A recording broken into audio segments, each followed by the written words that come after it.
Dan Hoveld here for Talk is Cheap, ladies and gentlemen. Today I want to talk about why the Army decided to join Tom DeLonge's TTSA partnership. Now this is from Vice News. The Army told us why it partnered with Tom DeLonge's UFO group. Such a mystery. And it's very interesting how this article explains this.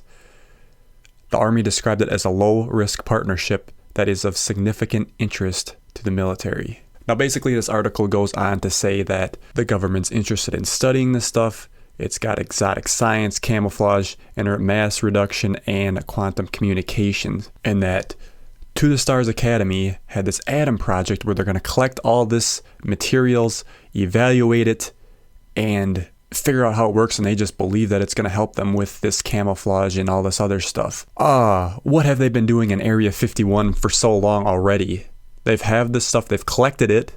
This is in your face. They even put it in the TV shows like Stargate SG-1. They're collecting this stuff from these craft, putting it in there, reverse engineering it. They have it already. Now, this is basically just a way for them to make this to the public.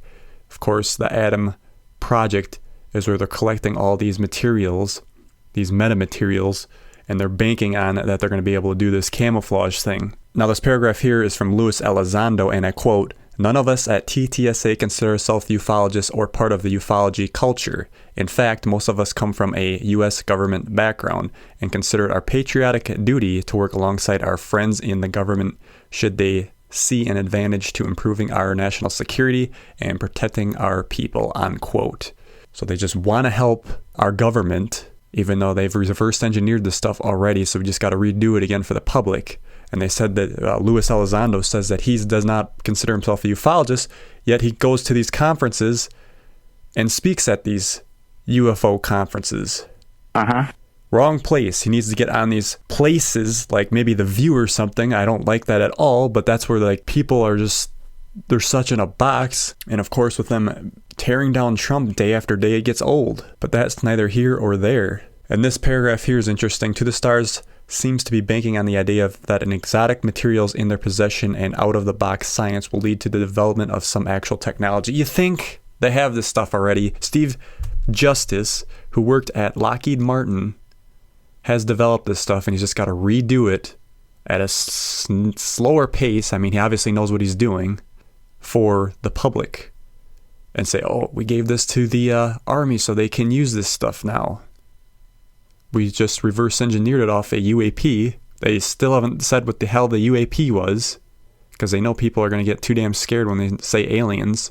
And they do plan on having more government cooperation in the years to come. We can see that happening, and it's going to step up according to Luis Elizondo right there. What's really interesting here is they're talking about this camouflage to keep the ground vehicles and personnel safe. Well, when you look, you don't have to look very far to see we already got this like invisible cloak thing here. The military camouflage developer unveils invisible cloak.